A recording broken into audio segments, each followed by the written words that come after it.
Stop. Get Oh my wrecked! god. Who's through the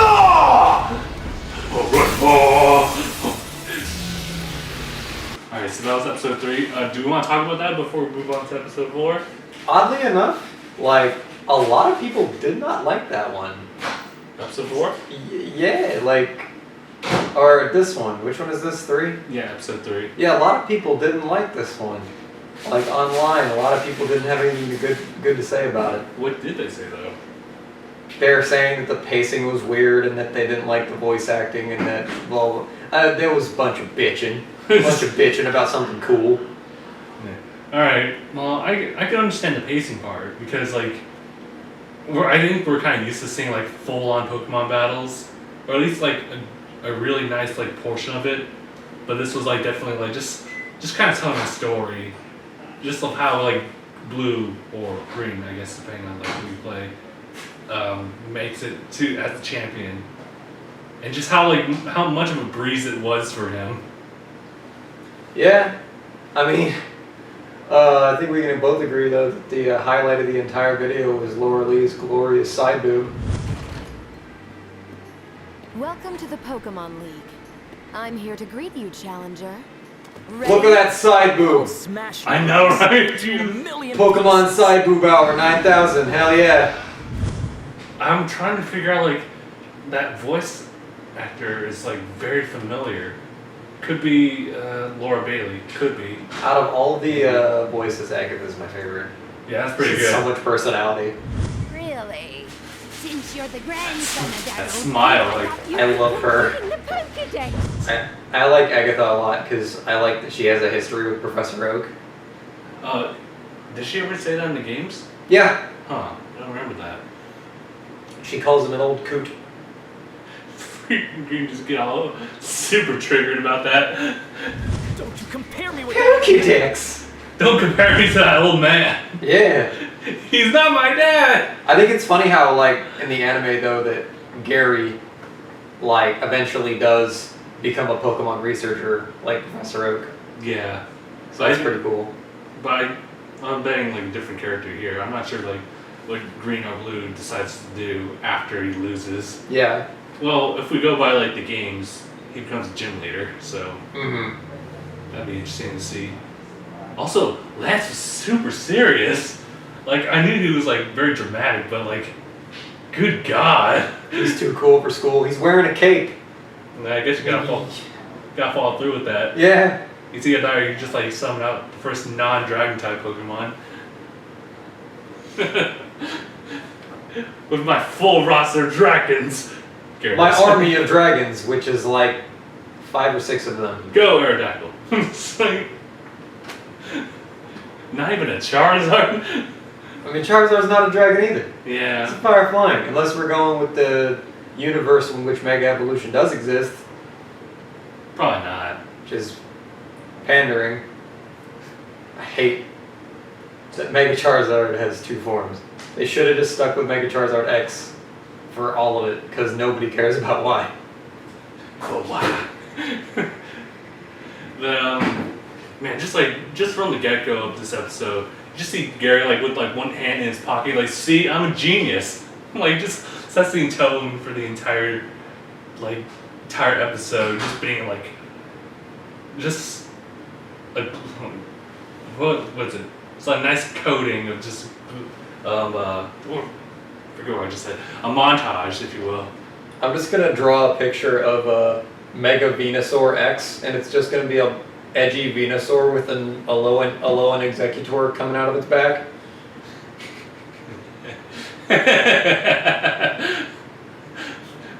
Now we introduce Pokemon Fusion. Mega Blastoise X, just the edgy Blastoise, but it's just got like an Uzi that shoots water, very high capacity.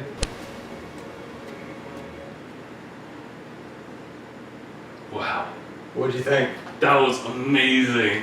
Yeah, it might be my favorite one so far. Oh my god. Just the moment where, like, you hear that music and you get, like, Dragonite just, like, pumping up that fire punch.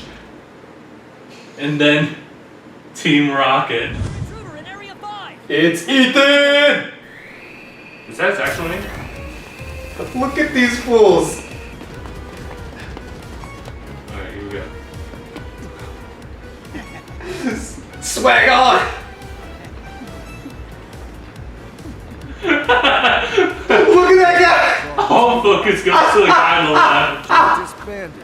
Team Rocket. It's like they decided, like they were all slacking off on the job, decided to pass around a joint. They all got really high and they're like, oh shit, we have an intruder. Let's try to act as cool as we can. They just all come out like swag walking. The guy on the left gets The me. guy on the left, like, he made it all the way to the right. Like, he's like, I look so cool right now. Like these guys, they kind of know what they're talking about. But I'm the king. Like, It looked like someone just like broke his right leg. he like, I'm 3 popped collars cool right now. I wish they could have followed through with the voice acting to make them like even more cocky. But they were pretty, I guess, standard procedure attitude about the whole situation. That one, the 2 grunts in the middle, kind of resembled Jesse and James, like this much. I didn't really pay much attention. My eyes were focused on like left guy. It's pretty great. Left shark. I have a GIF image saved on my computer of like them just doing that walk.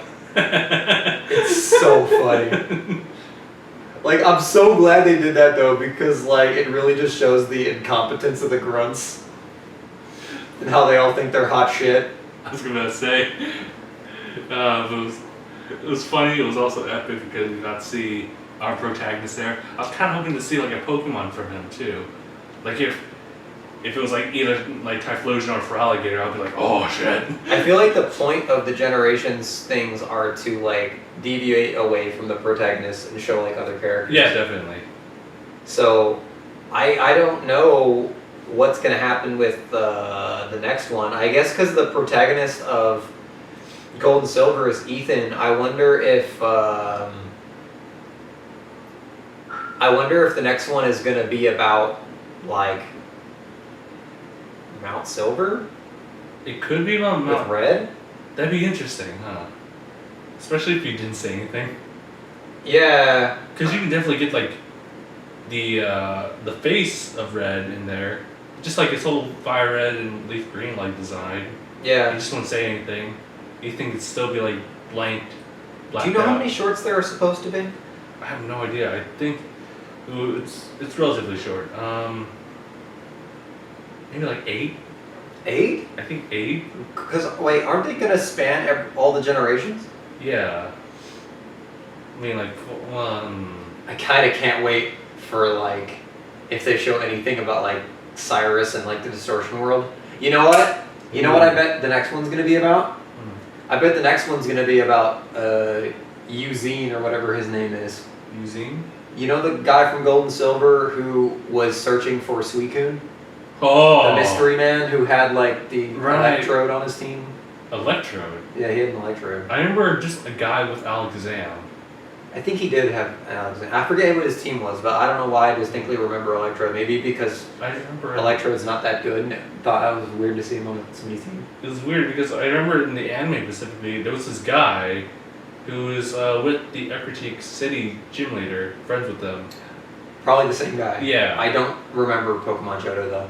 Yeah, I remember that episode faintly. But yeah, he was definitely after Suicune. And there was a confrontation with Suicune, but of course, like, you know, all legendaries, they just kind of roar and they're like, oh shit. Yeah. And then they run. Like, I wouldn't be surprised because he was like a very pivotal character in like Pokemon Silver, or Crystal. He actually wasn't in Gold and Silver. He was only in Crystal, but he added. He was basically the character that was like searching for Suicune, and I honestly wouldn't be surprised if that's what the next short was about, like Ecruteak City And if they were going to move on from Johto, I would say that it would, as a safe bet, it would probably be something revolving around like Omega Ruby and Alpha Sapphire. Maybe just Ruby and Sapphire. Not showing any kind of origin evolution stuff. Yeah, who knows? Yeah. Otherwise, yeah, distortion world. Oh my god, that'd be really cool to see. Yeah, I'm trying to think of like what other like pivotal characters showed up in either games that it would center around. I'm also just like going back on like distortion world. I'm just kind of thinking about like how they design it because have you seen like the anime movie? Yeah. Yeah. I wonder if it looked anything like that or would it try to reflect more on the game where it's like just pitch darkness with just like floating objects around. Who knows, man? Yeah. Either way, like I'm really excited to see more. It's just like really well done, especially the walking animation. Yeah, I'm glad we've got to see so much of Lance's Dragonite. Oh my! So intense. It's like I don't want to be called Barney no more. Has more character than its other two combined. Yeah. So much character, so much edge. But yeah, that's pretty much it. So thank you guys so much for watching and we'll see you guys in the next one. #bye!